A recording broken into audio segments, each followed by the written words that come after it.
네, 복된 수요 예배 시간입니다. 오늘도 이 자리에 모인 우리 모두에게 말씀과 이어지는 기도의 시간을 통한 하나님의 크신 은혜가 있기를 기원합니다.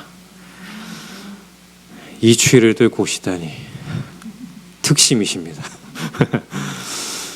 오늘 우리가 함께 살펴볼 본문은 바울 사도가 쓴 에베소서입니다. 이 에베소서는 우리가 익히 아는 바와 같이 바울 사도께서 로마 감옥에 투옥되었을 당시에 쓴 4편의 짧은 편지 가운데 하나입니다. 그래서 에베소서, 빌립보서, 골로새서, 빌레몬서 이 4편의 편지는 편지를 쓰는 바울 사도가 처한 개인적인 상황을 알기에 읽는 이로 하여금 가슴을 아리게 하는 감동이 있고, 또 극심한 어려움과 고난에 맞서서 믿음과 소명을 지켜낸 한 사람의 초상을 우리에게 보여줍니다. 그리고 무엇보다 자신이 처한 모든 상황을 뛰어넘는 그리스도에 대한 사랑, 그리스도의 몸된 교회를 향한 사랑을 깨닫게 해주는 아주 귀한 본문입니다. 이 가운데 이 에베소서는 에베소에 있는 이 교회에게 쓴 회람 서신으로서 큰 주제가 교회론, 쉽게 말해 교회가 무엇이냐라는 큰 주제를 담고 있는 편지입니다. 바울 사도는 당시 내부적으로 어려움을 겪고 있었던 에베소 교회를 향하여서 교회라는 큰 주제 안에서 우리가, 교회의 한 지체인 우리가 무엇을 이루어 가야 하며, 또 하나님께서는 이 그리스도의 몸된 교회를 통해서 무엇을 이루고 또 말씀하고 싶으신 것인지에 대해서 설명하고 있는 것입니다. 이 에베소서의 시작은 1절과 2절의 바울 사도의 문안 인사 후에 3절에 찬송하리로다라는 말로 시작하여서 14절까지 이르기까지 길고 긴 송영, 찬송을 기록하고 있습니다. 이 가운데 바울은 하나님의 백성, 이 땅의 성도가 받은 복이 무엇인지를 알려주는데, 특별히 그 복의 실체, 성도가 받은 복의 내용이 오직 예수 그리스도라고 정의합니다. 사도는 본문 10절에서 하나님의 구원과 은혜가 바로 예수 그리스도 안에서 예수 그리스도를 통하여 이루어졌다라고 강조하면서 지금 성도된 우리 모두가 그 복을 충분히 받고 있다라고 이야기합니다.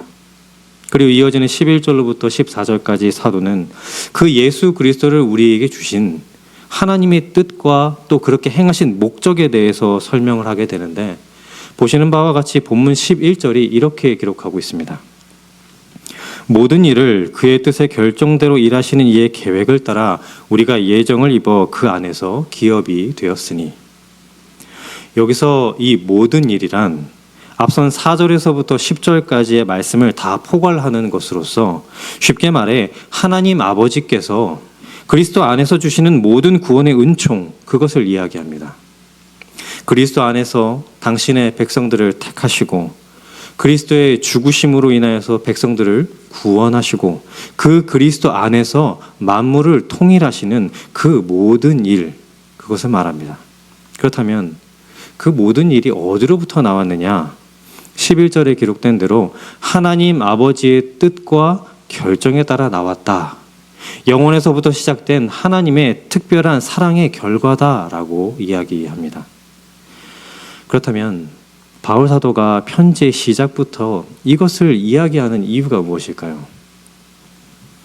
먼저는 우리 하나님께서는 우연히 일을 행하시거나 혹은 그 행하신 일이 인간에 의해서 영향을 받으셔서 행하는 일이 아니다라는 것을 말하고자 하는 것입니다. 사실 생각해 보면 성경은 처음부터 신비가 가득하고 또 이해하지 못할 일들이 참 많습니다. 구약 성경의 창세기를 읽을 때부터 우리의 질문이 시작됩니다. 왜 인간이 타락했을까? 왜 하나님은 굳이 홍수로 모든 생물을 쓸어버리셨을까? 왜 이스라엘이 타락하도록 내버려 두셨을까? 여러 질문이 생겨납니다. 그러나 오늘 본문에서 바울 사도는 말합니다. 이러한 모든 일들이 우연이나 혹은 하나님께서 마치 역사에 끌려다니시기 때문에 일어난 그런 일이 아니라 성경의 역사를 포함한 세상의 모든 일이 하나님의 크신 작정과 계획 가운데 이루어진 것이다 라고 말합니다. 물론 이것이 우리의 질문에 대한 완전한 이해나 완전한 해답을 주지는 않습니다. 인간은 유한하기 때문에 무한하신 하나님이 하신 모든 일의 의미를 다 이해할 수가 없기 때문이죠. 신앙생활을 오래 해도, 신학을 공부해도, 성경을 오래 봐도 모르는 건 모르는 것입니다. 그것은 신비의 차원으로 남겨두는 것이죠. 하나님은 우리의 사고를 초월하는 분이시기 때문에 더욱 그렇습니다. 이렇게 바울 사도는 이 모든 것이 하나님의 뜻 가운데 있었다라고 말합니다. 또한 바울 사도가 이렇게 이야기하는 것은 이렇게 영원 전부터 진행된 하나님의 구원 계획을 알려줌으로써 당신들은 예수 그리스도의 사역을 통해 구속을 입은 하나님의 백성입니다. 그러므로 흔들리지 말고 신앙의 온갖 전투에서 승리하기를 바랍니다. 라고 이야기하고 싶었기 때문입니다. 한마디로 주어진 현실에 삶에 낙심하고 피곤하여 지친 성도들에게 든든한 확신과 건강한 자아상을 심어주려는 목회적인 배려였던 것이죠. 어려운 현실 가운데서도 자신의 성도된 정체성을 분명히 하고 산다면, 그 성도의 정체성을 잃어버리지 않고 산다면 어떠한 유혹과 박해에도 흔들리지 않습니다. 그러므로 바울 사도는 모든 권면을 시작하기 이전에 이렇게 우리의 정체성을 다시 한번 재확인시켜주고, 또한 동시에 하나님께서 우리의 걸음을 끝까지 책임지신다라는 그 믿음을 견고하게 합니다. 우리가 인간적인 모순과 또 실수와 잘못으로 점철된다 하더라도 오직 당신의 백성과 교회를 지키시고 보호하시는 분은 무엇보다 하나님이시다라는 선언을 해주는 것입니다. 그렇다면 이렇게 하나님의 뜻에 따라서 이루어진 그 모든 구원 사역이 이루시는 그 결과가 무엇일까요? 하나님께서 영광의 찬송을 받으신다라는 것입니다. 그 결과는 하나님께서 영광의 찬송을 받으시는 것입니다. 함께 오늘 본문 12절과 14절을 함께 다시 한번 봉독해 보도록 하겠습니다. 함께 합니다. 이는 우리가 그리스도 안에서 전부터 말하던 그의 영광의 찬송이 되게 하려 하심이라. 이는 우리 기업의 존경하시고 그의 영광을 찬송하게 하려 하심이라. 아멘. 이 구절을 보면 볼수록 참 신기하고 또 주목하게 만드는 본문입니다. 왜냐? 영광의 찬송이 되게 하고 그 영광을 찬송하게 하신다라는 말은 이해가 되는데 누가 되느냐? 12절의 말씀대로 우리가 영광의 찬송이 된다라고 합니다. 즉 지금 이 구절은 하나님께서 모든 역사를 이루어 가실 것인데 그 결과가 하나님은 그 백성들로부터 찬양을 받기 원하셔서 이 일을 하신다는 것입니다. 단순히 억지로 강제로 하는 것이 아니라 하나님께서 이 일들을 통해서 모든 백성들로부터 찬양과 인정을 받아내시기 위해서 이 일들을 이루어 가셨고, 그리고 그 결과물로서의 영광과 찬송이 바로 성도된 너희들이다. 이 이야기를 하고 있는 것입니다. 그렇다면 제가 왜 이 말씀을 주목할까요? 저는 신앙을 갖고 또 이 길을 걸어가면서 겪었었던 여러 신앙적 고민이 있었는데 그중 하나의 고민이 이러합니다. 아시겠지만 오늘날 한국교회는 우리 교회처럼 장로교가 주를 이룹니다. 이것이 참 신기한 부분인데 세계에서 장로교회가 주를 이루는 나라가 생각보다 많지 않습니다. 그런데 이 장로교회는 그 신학적 성격이 앞선 종교개혁자들의 영향을 많이 받은 교파로서 우리가 한 번쯤은 들어본 존 칼빈이라든지 마르틴 루터와 같은 사람들의 영향을 많이 받은 교파입니다. 그러다 보니 장로교회에서 강조하는 것 중에 하나가 무엇이냐? 하나님께 영광이라는 것입니다. 오직 하나님께 영광. 이 말을 장로교회에서 특히 많이 합니다. 근데 이 오직 하나님께 영광이라는 것이 말의 진짜 의도와는 달리 하나의 명분으로만 남아버린 것이 저는 좀 안타까웠던 것입니다. 쉽게 말해서 내가 무슨 손해를 보든지 간에 무슨 피해를 보든지 간에 하나님께 영광을 돌리라라는 것으로 성도들에게 이해가 되었다라는 것입니다. 그리고 이러한 인식은 교회 내에서 때로 여러 사고와 어려움을 일으키기도 했습니다. 믿음이 좋고 힘이 있을 때에는 실컷 봉사하다가 이제 지쳐 쓰러져 버리는 것이죠. 그리고 그렇게 실족한 사람이 교회를 나가버리면 또 다른 사람이 들어와서 그 일을 맡아서 계속해 나갑니다. 그리고 또 실족해서 쓰러져 나갑니다. 악순환이 반복되는 것이죠. 특히나 제가 청년 시절에 이런 경우를 참 많이 접했습니다. 근데 이런 것들이 하나님께 영광이라는 그 이름 아래 덮어져 버린 부분이 참 많았습니다. 그리고 그렇게 사람이 소모되는 가운데 우리 한국교회는 여태까지 부흥해 왔었고, 또 이러한 결과물로 인해서 그 과정에 있었던 교회 내에서 안타까운 부분들이 정당화되기도 했었습니다. 결과적으로 잘 됐지 않았어? 부흥했잖아. 하나님께 영광 돌렸잖아. 그럼 된 건 아니야? 이렇게 말이죠. 저는 그런 모습들을 보면서 또 그런 일들을 직접 겪으면서 이제 고민을 가지게 되는 것입니다. 하나님이 과연 그렇게 사람을, 성도들을 소모하시는 분이실까? 하나님은 과연 그렇게 성도들을 소모한 끝에 나오는 영광을 받으시려는 분일까? 그렇게 하는 것이 성도가 하나님께 영광을 돌리는 유일한 길이며 성경에 말하는 성도의 영광일까? 이제 그런 부분이 저의 고민이었습니다. 아마도 이러한 갈등과 고민은 비단 저의 고민만은 아니었을 것이라 저는 짐작해 봅니다.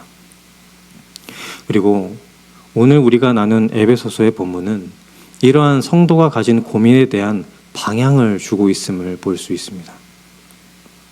지금 에베소서에서 무엇이라고 말하느냐?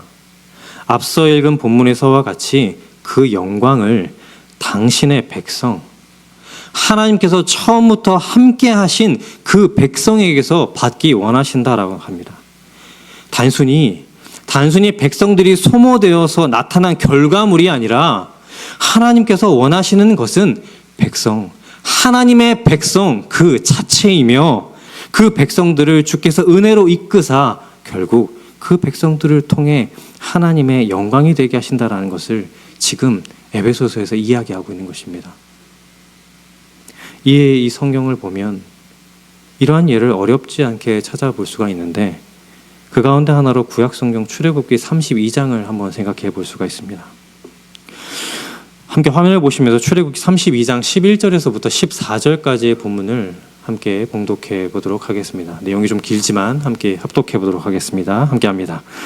모세가 그의 하나님 여호와께 구하여 이르되 여호와여 어찌하여 그 큰 권능과 강한 손으로 애굽 땅에서 인도하여 내신 주의 백성에게 진노하시나이까?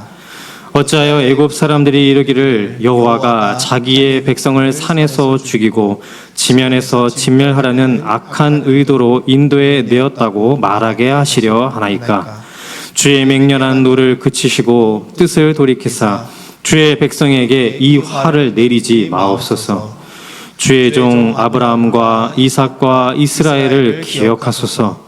주께서 그들을 위하여 주를 가리켜 맹세하여 이르시기를 내가 너희의 자손을 하늘의 별처럼 많게 하고 내가 허락한 이 온 땅을 너희의 자손에게 주어 영원한 기업이 되게 하리라 하셨나이다.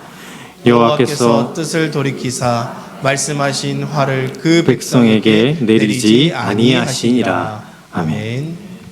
이 출애굽기 32장의 내용이 이러합니다. 애굽의 포로로 잡혀갔던 이스라엘 백성들은 하나님의 크신 권능과 은혜 가운데 출애굽을 하였고 홍해를 건너서 시내산에 이르러서 하나님과 대면하게 됩니다. 하나님께서 이곳에서 이스라엘 백성들과 언약을 맺으시고 또 율법을 주고자 하시는데 여기서 문제가 일어납니다. 모세가 시내산으로 올라간 사이에 산 밑에 있는 백성들이 우상을 만들어 버린 것입니다. 여기에 대해서 하나님이 진노하십니다. 모세야, 이 백성들을 보니 아주 완악하고 패역한 백성들이구나.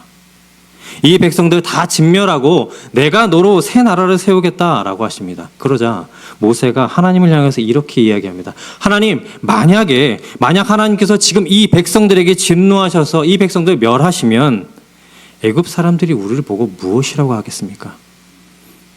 이스라엘 하나님이 자기 백성들을 애굽에서 건져낸 힘은 있었지만 가나안까지 못 데려가니 그 중간에서 다 죽여버렸다라고 할 것 아니겠습니까? 그러니 하나님, 쉽게 말해서 하나님의 체면을 생각해서 그렇게 하시면 안 됩니다.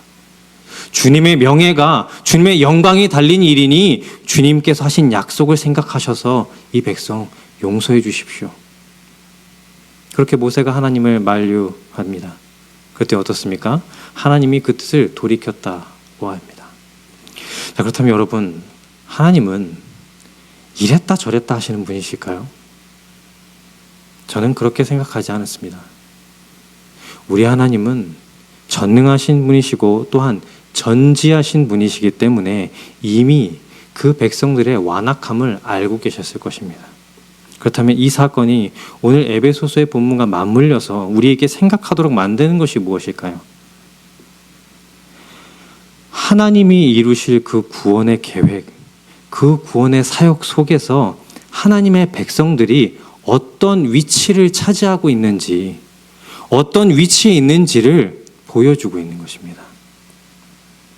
하나님은 이스라엘 백성들에게 당신의 명예를, 자신의 영광을 거십니다. 그 백성들의 실패는 곧 하나님의 실패로 여기십니다.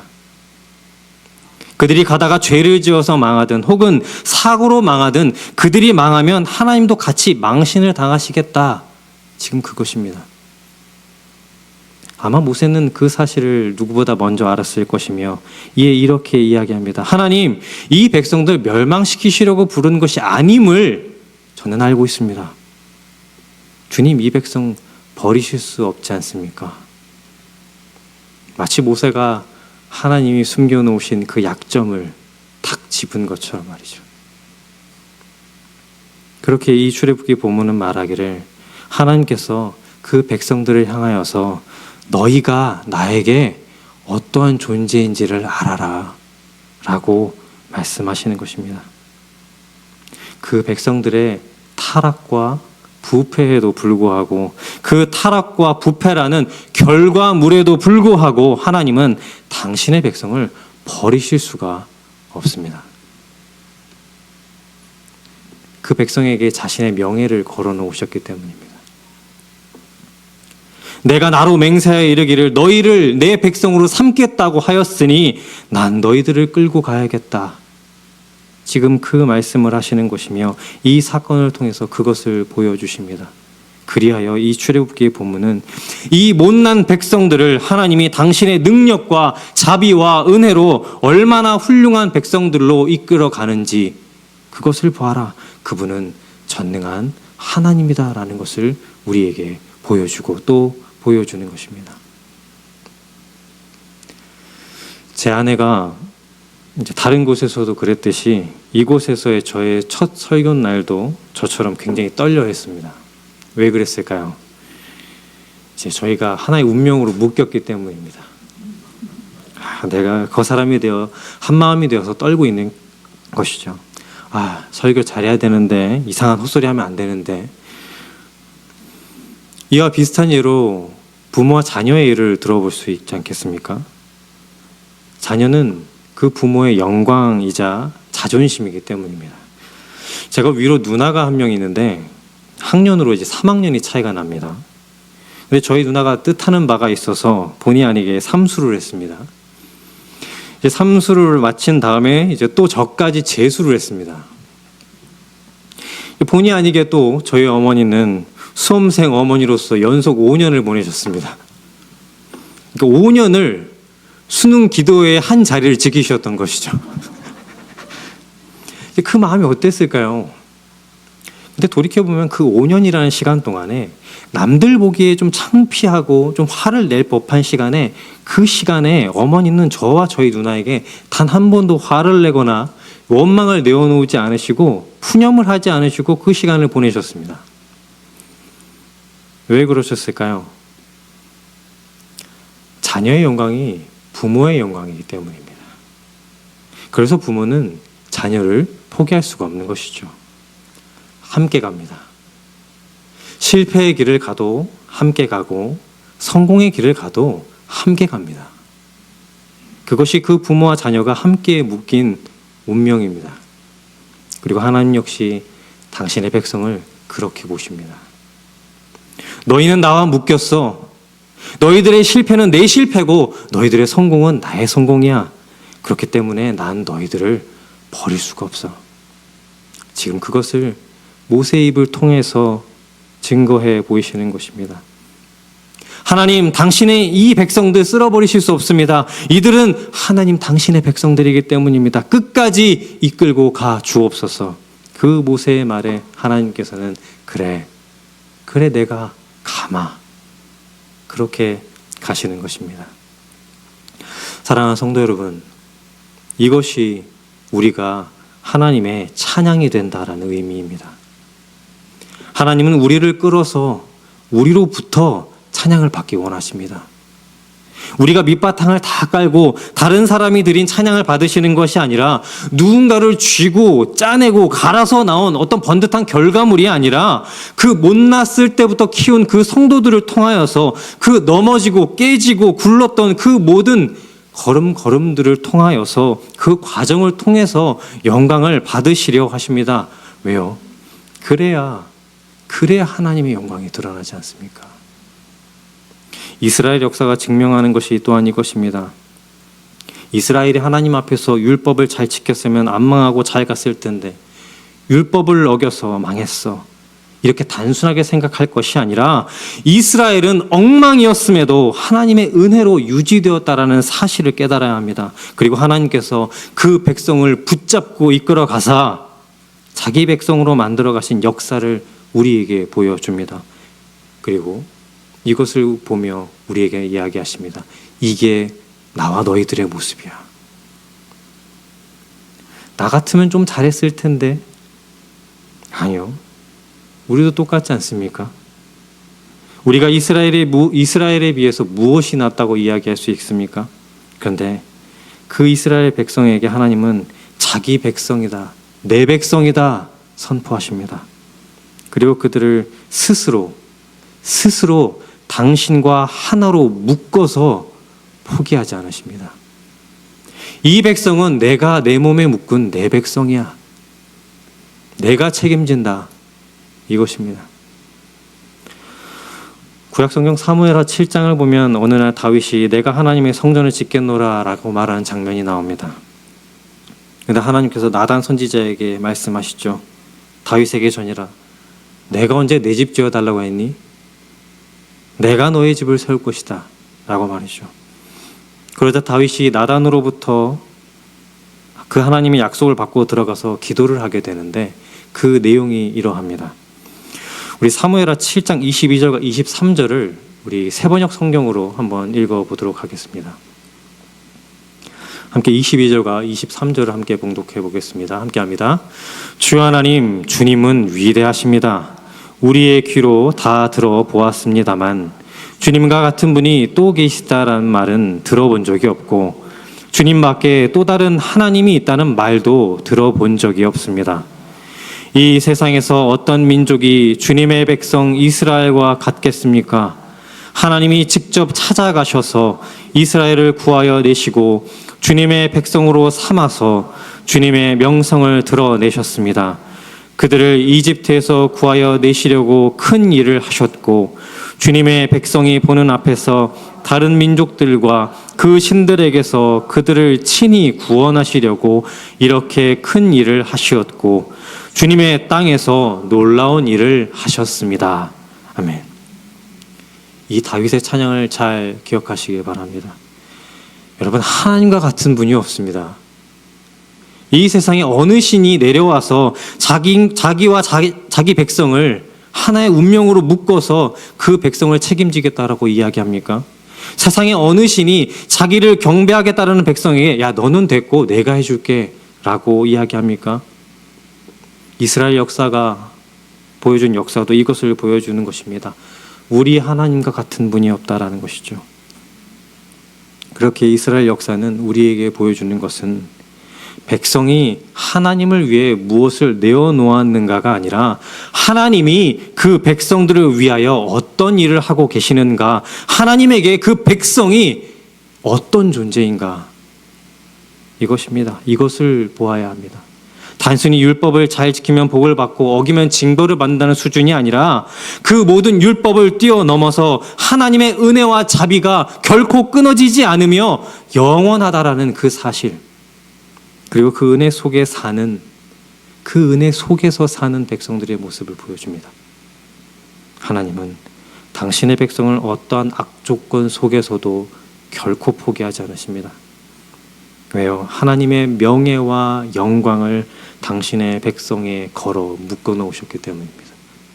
하나님은 우리를, 저와 여러분을 절대로 포기하실 수가 없습니다. 여러분은 하나님의 영광의 찬송이기 때문입니다. 이에 우리 역시 다윗과 같이 고백할 수밖에 없습니다. 누가 주와 같겠습니까? 여러분, 이러한 하나님이 우리의 하나님이 되어 주셨습니다. 이 다윗의 찬양은 오늘 에베소서에 있는 것과 같이 신약에 이르러서 주님의 몸된 교회 우리들의 찬양이 되는 것입니다. 구약에서 자기의 백성들을 포기하지 않으시는 그 하나님께서 신약에 이르러 자기 아들을 보내시고 그 백성들의 죄를 담당하게 하시며 우리와 그 아들을 하나로 묶으셨습니다. 하나님은 당신의 아들 예수 그리스도에게 진리와 생명을 담아 우리에게 내어주셨고 그로 인하여서 우리 죄를 대신할 희생제물로 삼아 주셨습니다. 하나님은 그렇게 당신의 아들 예수님께 우리를 묶어주셨습니다. 그 증거로 우리를 교회로 세우신 것입니다. 그리고 내가 나의 이 백성들을 통해서 꼭 찬양을 받겠다라고 말씀하시고 인치셨습니다. 그렇게 하나님은 교회를, 그리고 여러분을 포기하실 수 없습니다. 여러분은 기필코 하나님의 영광의 찬송이 되셔야만 합니다. 그리고 하나님은 그렇게 이끌어 가 주실 것입니다. 말씀을 정리합니다. 사랑하는 성도 여러분, 이 사실을 기억하시기를 바랍니다. 우리 하나님은 자신의 영광을 위하여서 당신의 백성을 희생시키시는 분이 아닙니다. 여러분 자신도 아니고 여러분 옆에 있는 사람도 아닙니다. 우리는 모두 하나님의 찬양의 결말에 부르심을 받은 사람들입니다. 그러므로 먼저는 그 주님 안에서 늘 담대하시고 또 여러분 옆에 있는 형제 자매님들을 고귀하게 여기십시오. 혹 누군가가 떨어져 나가거나 혹 누군가가 힘들어한다면 여러분 그것을 두고 마음 아파하십시오. 그것이 바로 교회가 그리스도 안에서 묶였다라는 의미입니다. 하나님께서는 성도에게, 교회에게 당신의 영광을 거셨습니다. 오죽하면 당신의 아들을 보내셨겠습니까? 이에 우리는 그 마지막 때까지 하나님의 찬송의 제목이 될 것입니다. 제가 설교 중반에 자녀의 영광은 부모의 영광이라고 말씀드렸습니다. 그렇다면 자녀가 어떻게 하면 부모를 영광스럽게 할까요? 다른 무엇보다 인격으로 드러납니다. 제가 가끔 교회에서 저를 보고 환하게 인사하는 우리 초등부 친구들이나 또 우리 중고등부 학생들을 보면 가장 먼저 무슨 생각이 드는지 아십니까? 제 부모님이 누구시지? 이런 생각 한 번쯤은 해보셨죠? 얘도 훌륭하지만 어느 부모의 자녀에게 이렇게 훌륭하지? 이런 생각이 듭니다. 마찬가지입니다. 여러분, 우리가 웃으면 하나님이 웃으십니다. 하나님은 우리와 자신을 그렇게 하나로 묶으셨습니다. 그렇게 우리를 통하여 영광 받으려 하십니다. 그거 아십니까? 제가 교회에서 보면 자기가 훌륭한 일을 이룬 부모보다 자식이 훌륭한 부모의 얼굴이 훨씬 더 밝고 웃음이 많으십니다. 교회나 세상에서 보기에 대단한 것 하나 없어도 예배 잘 드리고 인사 잘하고 성품이 뛰어난 그런 좋은 자식이 있는 부모님의 얼굴이 훨씬 더 밝습니다. 하나님도 우리를 그렇게 보십니다. 그래서 말씀에서 너희가 영광의 찬송이 되어야 한다는 것입니다. 이제 우리의 인격과 우리의 삶으로 여러분 하나님이 얼마나 풍성하신 분이신가를 드러내 주시기를 부탁드립니다. 성도들 사이에서 또 직장에서 가정에서 하나님 믿더니 뭔가 좀 많이 변했네. 하나님과 깊이 교제하더니 뭔가 좀 달라졌네. 하나님 믿더니, 하나님 의지하더니 쉽게 포기하지 않네. 좌절하지 않네. 더 멋있어졌네. 이런 말 많이 들으셔야 됩니다. 다른 무엇보다 그 어떤 결과물보다 우리의 인격과 삶을 통하여서 우리와 함께 하시는 하나님이 얼마나 큰 은혜로 우리와 함께하고 계시는지를 드러내 주시기를 바랍니다. 그것이 우리가 영광의 찬송이 되는 비결입니다. 그렇게 우리를 두고 자랑스러워 하실 하나님을 만들어 주시기를 부탁드립니다. 아무쪼록 이러한 말씀에 담긴 은혜가 오늘도 내일도 그리스도의 몸된 교회로 영광의 찬송으로 살아갈 저와 여러분 우리 모두에게 있기를 간절히 기원합니다.